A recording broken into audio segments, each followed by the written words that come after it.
après je me suis rendu compte que ndekete loolu moo taxoon mënul wuyu.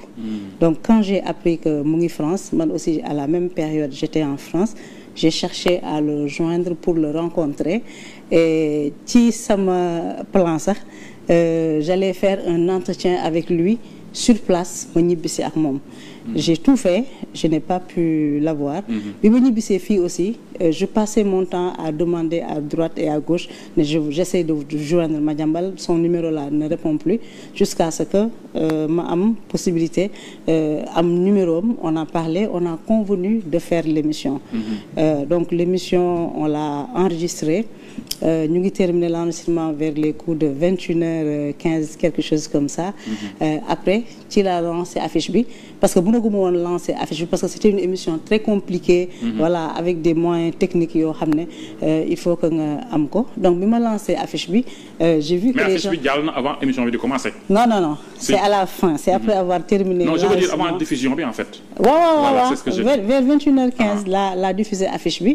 Et j'ai vu qu'il y avait de l'engouement parce que quoi qu'on dise tout le monde voulait entendre Madiambal et tous les journalistes voulaient prendre Madiambal et j'étais quand il m'a dit d'accord on fait l'émission mais j'étais aux anges quoi. J'étais tellement contente donc 22h15 quelque chose comme ça ñu démarrer la diffusion de l'émission. Voilà foofu la lépp déclenché woo bi ñu démarrer la diffusion man j'ai pris mes bagages je suis partie. Et puis un peu plus tard les jeunes qui étaient restés ici quelqu'un d'entre eux m'a appelé pour me dire que gendarmerie ñëw na ci kër gi. Man ma dellu si commencé di wax ak les gendarmes j'ai trouvé quelques gendarmes yoo xam ne ñu ngi ci brigade Ouakam bi. Donc voilà ça c'est bien ça se passait bien hein. Et puis ils étaient pas venus dans l'intention de m'arrêter ñoom ils étaient venus pour demander ñu arrêter la diffusion de l'émission et puis ils sont allés aussi au niveau du service digital pour intimer l'ordre à Mamadou Traoré de ne pas lancer la diffusion sur les réseaux sociaux.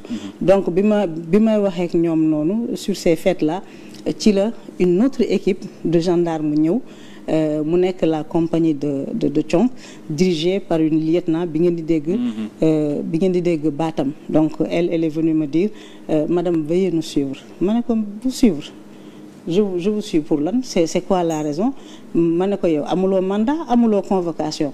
Mu ne à un de ses collègues am nga convocation ils avaient pas de convocation après mu ne ma non vous allez nous suivre. Comme ça. Waaw après un des gendarmes mag la mu ne ma Maïmouna il faut obtempérer parce que toi tu connais bien tu es de la famille. Am na yoo xam ne waroo koo bañ. Ma ne ko d'accord je vais vous suivre mais may leen ma simeeku donc may dem sama oto pour récupérer mes affaires parce que je venais de terminer j'avais des escarpins. Voilà j'avais le tailleur. Voilà mu ne ma du ma bàyyi je vais partir comme ça. Après ma ne ko man nag su ma simeekul du ma dem. Donc ñu nekk foofu empoignade voilà gendarme yi téye ma dugal génn voilà il y a eu un incident ci côté oto bi après ils ont été rejoints par un policier de la sûreté urbaine. Qui était venu pour la même mission c'est-à-dire xaw ma ne dafa waroon arrêter émission bi xaw ma woon ndax daf ma waroon a arrêter. Donc kooku moom moo ne la dame là mais elle te demande nga may ko mu simeeku may ko mu changer. Et donc ils ont tenu la portière de la voiture ma dugg ci biir puisqu'ils étaient là mënuma woon changer j'ai juste enlevé mes chaussures après la dame a appelé des renforts. Mais attendez Maïmouna il y avait d'abord ñi nekk Ouakam ñi ñëw jógee fan. Yoff wala Ngor Conk waaw. ki nekk sûreté urbaine ak renfort encore. Voilà après dame bi ma ne du ma dem. Tant que bàyyuñ ma changer. Parce que dama jàpp ne mënoo ñëw nga bëgg ma pamti yóbbu ma brigade man su ma d'accordé collaborer man la may ma changer danga ma war a may ma changer wu. Voilà donc bi ma nee du ma dem voilà xëccoo bi ñu ngi woon ci mbedd bi elle a appelé des renforts ñooñu nag ñoo ñëw yor seen. Voilà lourdement ñooñu ñoo ñëw lourdement armé. Donc le policier de la sûreté urbaine moo ma may ma changé dàll yi et puis j'ai accepté d'aller avec eux à la brigade de Ouakam. Ndekete man bi ma nekkee brigade de Ouakam ñoom dañoo dellu si ci kër gi donc ñu ngi woon ci kër gi ba 5 heures du matin. Wow. Peut-être qu'on y reviendra. Et ils faisaient quoi ici quand ils sont revenus? Parce que xam naa ne ils ont interrompu la diffusion mais ils ont aussi arrêté un de nos collaborateurs Bamba moom it boole nañ ko ci qu'est-ce qu'ils reprochaient aux autres? Parce que bi ñuy nekkee fii li ñu def yëpp booy dañ doon les agents là ñenn ñi dañ leen doon filmer. Donc loolu moo tax ñu arrêté ki nga xam ne moom mooy le réalisateur Bamba Traoré mais bi ñu dellu see nag dañoo menacé tous les gens qui étaient ici dajale leen nangu téléphone yëpp. di enquête di laaj ana clé USB bi ana lii lan moo nekk fii ils ont investi les lieux en tout cas ba vers les coups de 5 heures du matin. ñu dem et puis ils sont encore revenus pour récupérer le disque dur du serveur de nos caméras de surveillance ñu écraser les images. Mais foofu laa doon ñëw en fait li ñu def yëpp parce que ñun am nañu ay caméras un peu partout ici donc ça a dû être filmé nee ils sont revenus pour prendre les images effacer ko pour nëbb li ñu fi def. Voilà di ñoo intimider les jeunes là nangu seeni téléphone dugg sur les groupes de la rédaction de la production effacer image ya fa nekk yëpp di forcer les jeunes là pour que ñu def des aveux après ñu dellu ñu jël Bamba yóbbu ko à la brigade mu fekk si ma ñu dellu si récupérer le disque dur du serveur des caméras de surveillance. Ils l'ont amené, ils ont écrasé les images te foofu noonu il y a plus de 15 gigas de données yoo xam ne li xew ci bés bi peut-être que benn fourchette 4 heures de temps la ci donc suñu image yëpp ci loo xam ne suñu sécurité la ci loo xam ne mën nañu dimbale ñu retrouver des choses. Ils se sont permis d'écraser ça mais je leur annonce que j'ai récupéré les images. Waaw. Donc non seulement on a récupéré nos données perdues mais li ñu fi def guddi googu yëpp am nañ ko tey li ñu fi def yëpp j'ai récupéré les images j'ai les images. Super. En fait bu fekkoon ne defuñu loolu man gendarmerie mës na fi ñëw je n'ai pas sorti les images de leurs agissements. On s'en rappelle, voilà mais comme que ñoom def nañu loolu ça veut dire que ñoom ils n'ont pas la conscience tranquille. Ça veut dire que am na lu mu bëggul mu feeñ. Ça veut dire que ils étaient conscients que ñu ngi poser des actes yoo xam ne amul benn base légale li ñu def yëpp amul dara luñ ci war a def donc j'ai récupéré les images et puis même bi ñu bëggee arrêter émission bi dañ dem ci serveur bi ci rack bi foofu. buddi ay fil au hasard. Parce que bi ñuy ñëw fekkuñ fii le réalisateur dafa lancer émission bi dem reere.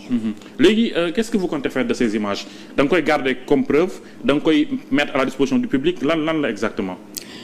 Je suis en train de réfléchir j'ai les images du ma arrêter benn décision mais l'essentiel mooy j'ai les images de tout ce qui s'est passé ici et puis dinaa xool daal parce que bii mooy ñaareelu yoon bi ma nekkee garde bi dama doon réfléchir ma ne mais xanaa gendarmerie j'espère qu'il y a pas un chef qui m'en veut ou qui en veut à cette TV. C'était violent en fait la manière dont ça s'est passé. Parce que bii mooy deuxième fois ñu ñëw fi en nombre comme ku ñëw di arrêter un cartel wala des terroristes wala des bandits ba pare defee noo xam ne amul benn base légale ñoom ñi nga xam ne ñoom ñoo war a administrer la loi ñoom ñoo war a faire respecter la loi je pense que ñoom waruñu violer li nga xam ne moom mooy les droits des citoyens ñoom bu ñu ñëwoon la dame bu ma bàyyi woon ma changé parce que man maa indi sama bopp lan lañ may kidnappé man maa indi sama bopp lu fi mëntoon a am buñ ma newoon bu ma ñëwee ñu rey ma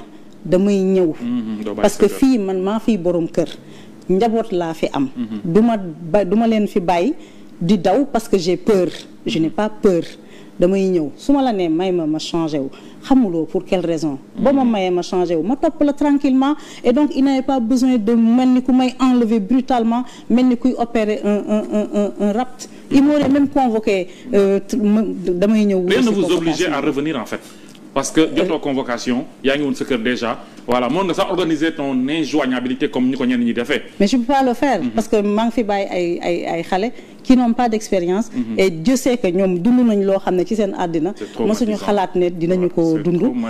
Bamba Traoré c'est un jeune il est très jeune très innocent. ñu jël ko defloo ko garde à vue en même temps que man ñeneen ñi fi nekkoon les Grégoire les Mamadou Traoré. ñoom ils ont même appelé des journalistes yoo xam ne. nekkuñu fi woon le jour des faits le directeur technique obligé ko mu ñëwaat les gens ont accepté de jouer le jeu, de collaborer mais violence biñ ci boole moo ko jarul woon. L'épisode de la garde à vue noo ko dundee nu ngeen ko dundee sax laay wax yow ak le jeune Bamba. Quand on m'a dit que on m'a placé en garde à vue dafa doon reetaan ça m'a fait rire parce que bi ñu demee brigade bon après la lieutenant là ça s'est bien passé honnêtement. Comment ça? Voilà. Elle est revenue à de meilleurs sentiments. Oui, bi ñu demee brigade on a discuté, elle est revenue à de meilleurs sentiments et vraiment elle m'a bien traité. Dëgg la yàlla bëgg donc j'étais là j'attendais. maa ngi toog rek ba ay 2h30 ci lañ ma ne woowal sa avocat ñu ne dañ ma bëgg a entendre ma leen pas sans mon avocat. Donc ñoom ñu ne ma woowal sa avocat donc ma woo sama avocat jotuma ko après on m'a appris que maître El Hadj Diouf ak maître Amadou Sall ñëw nañu. Donc bi ñooñu ñëwee ñu vers 3h du matin ñu ne ma léegi dañ lay libérer nga revenir sur convocation. Demain à 11h. Demain à 11h. Bah, j'étais contente. Au moins je vais aller dormir, récupérer. Après ñu jékki-jékki dellu soit ne ma on te laisse t'entretenir avec tes avocats ñoo ngi ñëw. Ils sont partis et puis ils sont revenus ñu ne ma dañ lay placer en garde à vue. Waaw moment boobu noonu loolu ressenti. Non, je n'ai rien ressenti. En fait.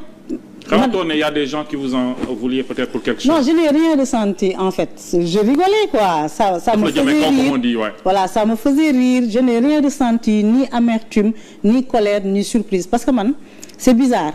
Mais psychologiquement, fan yii yëpp dafay mel ni daal y a quelque chose qui me préparait à ça. Après man leen mais bu ma placé en garde bi c'est quoi les motifs ñu ne ma ñoo ngi ñëwaat. Ñu dem 5-10 minutes après ils reviennent et ils me sortent atteinte à l'autorité de la justice. Après waa ji mu ne daf may photo bi may photo rek dama doon reetaan. Photo comme. Oui non mais je rigolais. Avec les numéros et tout. Comme film. Voilà waa ji photo ma ne pour des archives après ma toog noonu j'ai passé la nuit je n'ai pas dormi dama toog ba suba teel. Mais après le deuxième jour de la garde à vue ça s'est mieux passé. En tout cas ils ont été très corrects et très humains et avec il y avait de l'humanité.